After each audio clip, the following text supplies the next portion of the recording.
Sorry, Skipper. Put it back on automatic, Mika, please.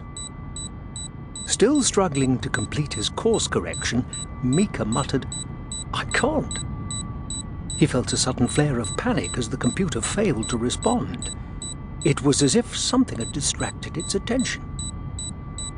Saffron got to his feet, leaned over the console and stabbed rapidly at the controls. The alarm signal ceased. There was a musical beep, and the controls locked back onto automatic. Saffron said, "Titan shuttle captain to computer." A musical tone acknowledged his self-identification. "New course for Titan, please." A beep of assent. Lights flashed on the keyboard and the shuttle adjusted its course. Saffron put a hand on Mika's shoulder. "All right, Mika, that's enough. You're off watch. At once, please." Mika took Saffron's place on the couch, while Saffron slid easily into the command chair. Automatically, he began checking his instruments. The shuttle was almost through the asteroid belt by now, and the drifting cloud was waiting. As the shuttle approached, the cloud flickered with energy, as if it sensed the presence of approaching life. It thickened, condensed, and began moving purposefully towards the shuttle. Saffron said reproachfully, "You've lost us 3 minutes, Mika." "So? Going to be there 6 months, aren't we? That's not the point." "Sorry, Skipper. The thought of 6 months on Titan—" "What's wrong with it?" asked Sylvie cheerfully. "Routine duties, easy life." Mika nearly exploded. "I qualified for exploration 8 years ago, and what am I? A glorified garage attendant on a planetary filling station."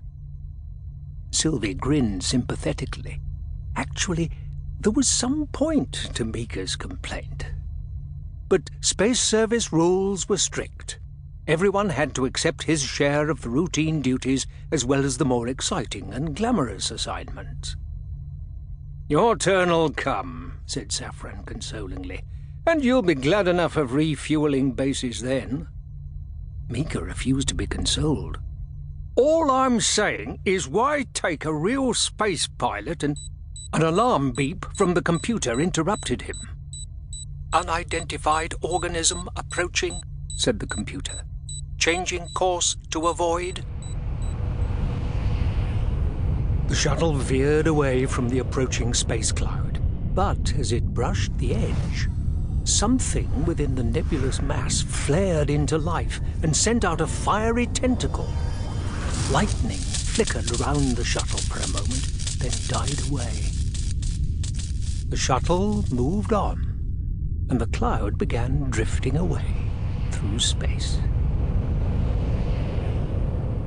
Saffron stared at the empty radar screen. "What was all that about? There's nothing there." "Titan shuttle, Captain. Report, please." In a slurred, dragging voice, the computer said, "Contact has been made." Saffron looked at his 2 crew members. "Contact?" he said wonderingly. "What does that mean?" No one answered him.